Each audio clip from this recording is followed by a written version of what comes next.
Hello there, I am Xenon, and I am turning my head the wrong way. Now, today, we will be doing something different. We will be doing a tutorial on how to make a sugarcane farm that's really easy for early game, is very vertical, which is something that I haven't really seen in a sugarcane farm before, and is decently compact. Now, this is a red shulker box, because I'm going to be doing redstone, so that's the ground. Let's go. Now this right here is the farm. Now it may not look like much of a farm, but you know, that's because you can't quite see me build it yet. As you can see, it works on very basic principles of the observer updates. When the sugarcane grows, activates this line of redstone, which activates the pistons. Now, let's get that out of the way. I don't know how I picked that up through the wall. Now, if you wanted to make this farm, I guess, more efficient, you could take the observers and then place them on every single piston on the top, like that. But I find it unnecessary, especially since early game, you are unlikely to have enough resources to make lots of observers. Now, as you can see, I have two levels of this farm. We've got the top level and the bottom level. This farm is expandable all the way up to build limit, so if you want to make it 2 layers tall like mine, you can do it. Or if you want to make it sugarcane to the sky, then you can do that as well. So let's get in to figuring out how to build it. So now the first thing you're going to do is, if you're in survival mode, grab your pickaxe and start digging. Now I know since I'm in creative mode I don't need that, but what you want to make is a 5x5 hole in the ground.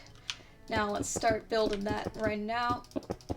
Diggy hole. Now that you've got your hole, because chests are too wide, you would need either 2 hoppers or a hopper and a slab or something along those lines. So let's take my hopper. I don't really want to put 2 down, so I'm just going to get a random slab. Let's get, I don't know, this another brick one that looks neat. And you go like that. Meaning this is the collection hopper that's going to collect all of your sugarcane. If you want more hoppers or better sucky stuff, you could put more hoppers around, especially replacing this with a hopper, because there's going to be a chest under there that would help. But right now, I'm not going to do that because, you know, the average early player probably won't want to put 2 hoppers down, because you're not really going to need it if you have such a small farm. So, once you got this, you need to start placing the actual redstone. So let's clear all this. Now, I'm going to mark the actual circuit with yellow, and then the water is going to be marked with blue wool. You could basically use any blocks you want for this, so if it's any type of wool, or if it's stone, you know you can just replace it with anything. So let's get my 2 favorite colors of wool. Let's get the yellow and the blue. Now, you're also going to need a fair amount of redstone dust, observers, 4 for each level, pistons, you're going to need 20 for each level, and then just some random blocks. So like, I'm just going to choose dripstone because it's near the top. Okay, let's start building. Now we're going to start by placing a line of blocks in the back here, just 1 block behind where the edge of our little hole is. This is for building purposes and because it stops the sugarcane from getting stuck back here. And then next you're going to want to pillar up here in these little corners. So that way if any sugarcane, it pops off and hits that, it gets knocked into the water stream, which we're going to place very soon. Nice. It doesn't have to be perfect because I'm just demonstrating. Now what you do is you need to start placing your sugarcane. First you're going to need dirt, next you're going to need water. You know what, let's get axolotl buckets. So you place 1 bucket of water in each corner, like this. So that way all the water streams lead in the middle to this singular hopper, and the axolotl can just hang out. Next, you place the dirt. Now, to place sugarcane, you actually need to have the sugarcane plant touching water. So that's why, you know, you couldn't place sugarcane. Get out of my way! Out of my way! Okay, casual murder. Okay, axolotl out of the way. And then you can just start placing your sugarcane. I'm not going to right now. Next, you place your pistons like bingo, bango, tingo, tango, cheese. Like that. And you basically copy this setup onto every single wall face thing. Don't place them on the ground. Like that. Okay? Now you see what I have here? Next, you're going to place one observer, or like I said earlier, on every piston if you have the observers. But just one is easiest and it works. So you just put one observer on the middle block. It can be all the way off in the corner here. I just find the middle block makes the most sense. Put it on whatever block you want to, because, you know, it doesn't really matter. Now, you can see here, once your observers are all placed, you need to start placing down your circuit. Now you need to place these blocks here because the redstone dust needs to sit on top of them. Now, how this works is that when this observer gets updated, it powers this redstone line, making these pistons push out, like that. So when your sugarcane grows, for example, let's take this one, and whoa, sugarcane's growing. It pushes it out and harvests it, and it goes into the little hopper, just like that. Next, we need to do that to the rest of them, so let's just start replacing. Perfect. Now I'm just going to fly up here so that way you can see what I have. Now this is the first layer done. The starting layer is the easiest. So you just place down your sugarcane where it needs to be grown. For some of you, this is enough because, you know, I doubt that people are going to need exorbitant amounts of sugarcane very early game, which is what this farm is designed to be for. Now, if you want to be fancy, you can make yourself a second level. Now, here's how we make the second level. Okay, so to make the second level, you need to place a line of blocks on top of the observer. I'm using blue wool to indicate that this is where the water is going to be. So I'm going to place my blue wool, just like that, on every single side. Now, once you got your blue wool, you place the dirt, just like that, right on top of it, but not on top of the blue wool. On top and beside it, kind of diagonal. These pillars are really helpful for placing that and planning out where you're going to place it. So let's just place all our dirt right now. Okay, now what you're going to do is just make it so that way this water is fully contained, so give it a back and little walls like that. Then you can place down your water. It doesn't have to be all source blocks, or all axolotls in my case. If you even wanted to, you could just use one water bucket and have it flow down all 5 blocks. And let's go like, I suck. And let's go like this, and place all your water like that. You could just have one block. Sugarcane still places the same, so don't have to worry about that. And water block. I cannot place blocks today. Water block. Water block. Water block. Then you place the water. I'm not going to bother filling all of them in. Okay. So now we have a thing that looks like this, okay?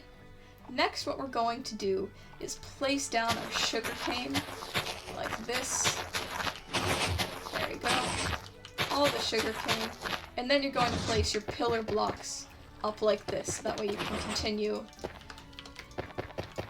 And continue. Okay. Now we take the dripstone blocks and just use them on the back here. So that way when the sugarcane gets harvested, it doesn't hop into the water behind here. It also hides the water from view, and it makes it kind of clean looking. Now, you place your pistons where on top of the dripstone, or your just structure block. So I shall do that now. Place all my pistons. If you're wondering why my sugarcane is growing so fast, I set it to a higher tick speed than normal to prove a point. That this farm does function, and you can see it functioning. If you ever do what I just did, don't worry, because hopefully you didn't break all of it, and this is a very easy thing to just place back all your redstone. If it flows into the sugarcane area, don't worry, sugarcane is water resistant. Now, these axolotls are being more of a hindrance than a help right now, but now they're fine. You place down all your pistons, all the pistons, and all the blocks.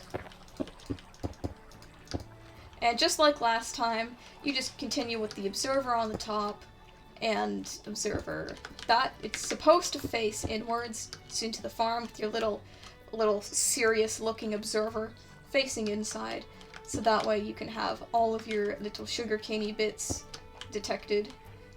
And just like the first level, you do the exact same circuit. You place your blocks, you place your redstone, you place your blocks, you place your redstone. It's that simple. It's very quick and easy to make, especially in survival mode because it isn't very dangerous. And now, whoopsie, once we have this set up, okay, your farm is functioning. Now, time to get into the pros and the cons.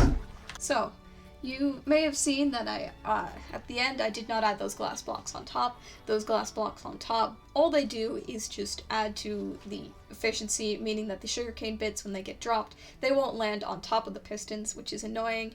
And I like using glass for this, just that way I have a little way to see into the farm and see if anything is broken or anything like that, or if mobs have somehow gotten into it, which has happened to my farms on several single-player worlds many times. So, let's get into the pros and cons. So let's start with the pros first. Pros, it is very compact, it is very simple to make, it is not resource intensive, and it is a vertical design, meaning you don't need to have a large selection of your base set off aside for your sugarcane farm. It requires no honey or slime blocks, no flying machines, and the circuits are very simple to understand. Now, let's move on to the cons. The cons are, it is not the most efficient farm in the world. I've established that already. As you can see in this little video of it, some of the sugarcane, it ends up on the little dirt blocks. There are ways that people have found solutions to this, but they are not incorporated into this farm. And the second con is that it doesn't have the most sugarcane per block. Now, those massive farms you see with the flying machines going and clearing all the sugarcane, those are way better than my little vertical design here.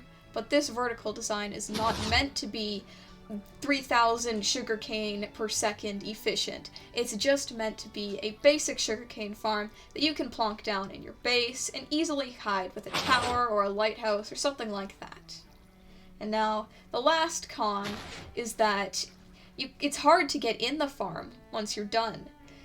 Once I finished building my farm all the way up to build limit, I blocked it all in, I placed the glass, and I couldn't really get in there because I put a roof on top made out of slabs. The only way I could get in was to fly to the top with my elytra and then break in. If you don't want to put a roof, that's fine, you don't have to break in, but if you want to find a nice easy way to get to the top and get in this thing, you're going to have to remove those dripstone pillars that I put on the side. Your pillars could be made of anything else, but I just chose dripstone. Like I said many times before, those are meant to catch the sugarcane that hits the side, and that way it'll go into the water. The only real way to get in the farm from the bottom is if you mine those and just kind of sneak in, and that way you can collect all the sugarcane that's gone on the little platforms on the different levels. And that's it.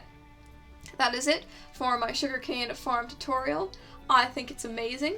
This farm, you can fully take it up, you can take it down, you could build it from bedrock to build limit if you really are extra. Everything is good, and as long as every level you do after that first level is the design of the second level design that you saw in the second half of the video, it should all be functioning. If it doesn't function, let me know in the comments below, and I'll see you next time. Bye-bye!